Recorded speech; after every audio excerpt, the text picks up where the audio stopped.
안녕하세요. 머니스테이지입니다. 최근 SCHD의 배당률이 코로나19 팬데믹 시절처럼 4%에 머무르면서 많은 투자자분들이 매수해야 할지 아니면 매도해야 할지 고민이 많으실 텐데요.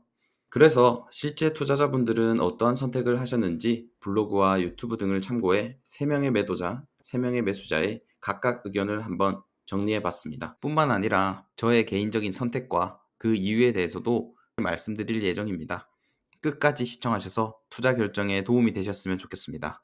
영상 시작에 앞서서 구독과 좋아요, 댓글 한 번씩만 꼭 부탁드리겠습니다. 3,000명 달성하고 싶습니다. 먼저 SCHD의 4%의 배당률을 매도 신호로 본 분들의 이유에 대해서 한번 알아보도록 하겠습니다. 각종 커뮤니티나 댓글들을 조금은 각색하였으니 참고 바라겠습니다. 첫 번째로 4%의 배당률을 매도 신호로 보신 분입니다. 성장주를 매수할 조로의 기회라고 하며 배당을 우선하는 투자자라면 SCHD가 의미가 있지만 시장 수익률을 따라가지 못하는 점과 그리고 나스닥 등 성장주가 더 좋은 성과를 보여줘 성장주 ETF인 QQQ나 테슬라, 엔비디아 등으로 갈아탔습니다. 성장주 상승으로 배당 성장을 커버하려고 합니다. 그리고 나스닥 등 성장주가 더 좋은 성과를 보여주고 있기 때문에 성장주 ETF인 QQQ나 테슬라나 엔비디아와 같은 기술주 등으로 갈아탔습니다. 라는 내용의 커뮤니티 글이었습니다. 2030 세대 투자자 중 일부는 슈드의 4% 배당률이 은퇴자나 현금 흐름을 중시하는 투자자에게는 매력적이지만 근로소득이 있는 젊은 시기에는 성장주에 더 공격적으로 투자하는 것이 조금은 더 낫다고 판단하고 있습니다.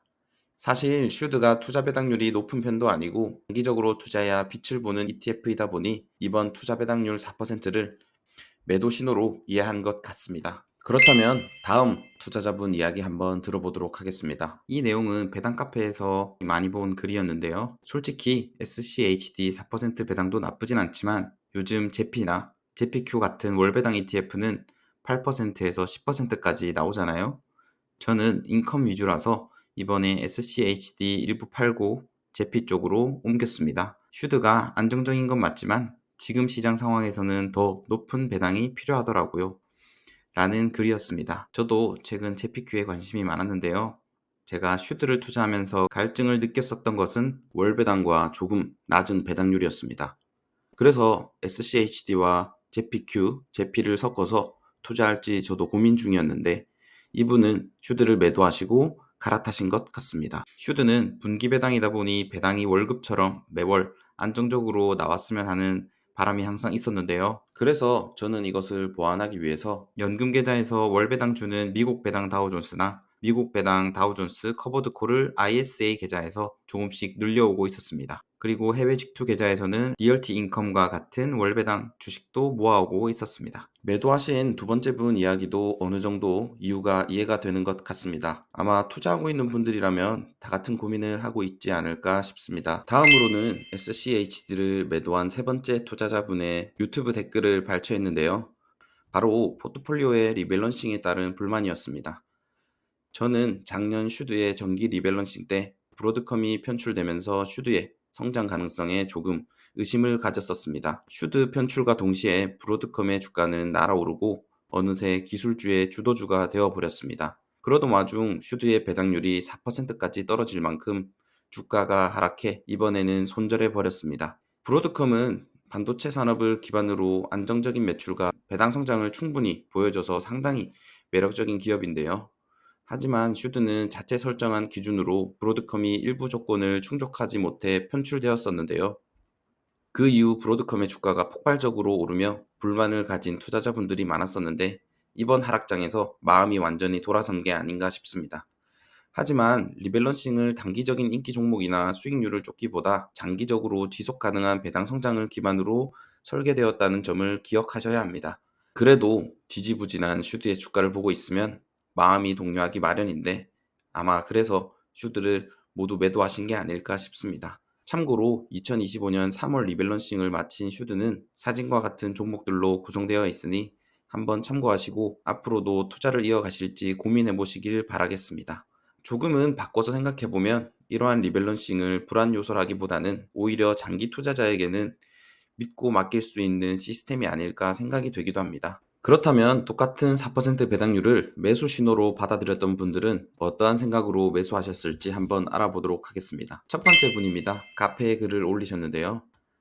저는 2025년 슈드 배당 수익률이 4% 넘자마자 추가 매수했습니다. 사실 슈드가 이렇게 높은 배당률을 보인 것은 코로나19 팬데믹 때 있었고 이번에 또 기회가 찾아왔습니다. 주가가 빠지면서 배당률이 오른 건 맞지만 과거 데이터를 보니까 4% 넘을 때 들어간 투자자들의 평균 수익률이 14%가 넘더라고요. 라는 글이었습니다. 실제로 슈드는 지난 10년간 연평균 배당을 11% 올렸고 이렇게 배당 성장을 기대하면서 투자하는 분들에게는 매수 신호로 생각되고 있었습니다. 사실 저도 추가 매수했고 코로나 이후 4% 배당률을 보고 참을 수는 없었습니다. 두 번째로는 은퇴 준비를 앞둔 안정적인 현금 흐름 확보라고 50대 은퇴 설계자분이 쓴 유튜브 댓글이었습니다.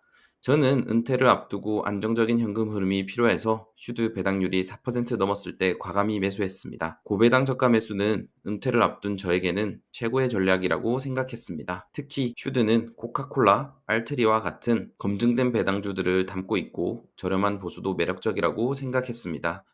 지금처럼 시장이 흔들릴 때 많이 주워 담으면 10년 뒤 투자 원금 대비 11%에서 14%의 배당을 받을 수 있다는 계산이 나와서 저는 오히려 이러한 시기를 기다렸습니다. 라는 댓글이었습니다. 배당 투자자라면 현금 흐름을 중요시 하시는 분들이 많으실 텐데요. 젊은 투자자라면 근로소득이 발생할 기간이 더 많겠지만 은퇴를 앞둔 시점에서는 주가의 성장보다는 현금 흐름 확보에 더 신경 쓸 수밖에 없습니다. 그러다 보니 이분도 매도가 아닌 매수를 선택하신 게 아닐까 싶습니다. 세 번째로는 배당과 성장 두 마리 토끼 잡기라는 30대 젊은 투자자분의 블로그 글이었습니다. 저는 성장주만 투자하다가 최근 슈드를 배당률이 4% 넘는 걸 보고 포트폴리오 일부를 변경했습니다.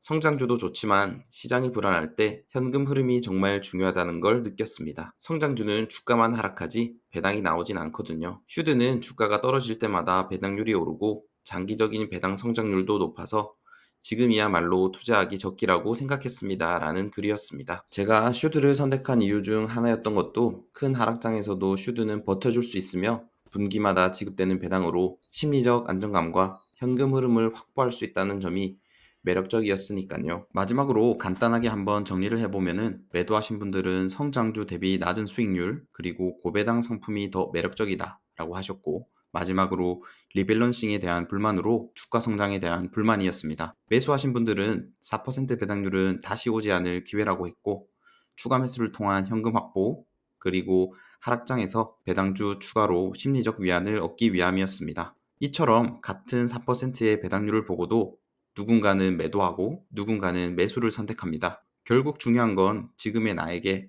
어떤 전략이 맞는가라는 질문입니다. 제가 슈드의 4% 배당률을 매수 신호로 생각한 이유는 장기 투자자이기 때문입니다. 저는 슈드를 매수했을 때부터 매도할 생각이 하나도 없었습니다. 제 노후를 위한 현금 흐름이 목적이었기 때문에 주가의 하락으로 인한 4% 배당률은 오히려 제 긴 여정의 작은 이벤트 정도로 생각되고 있습니다.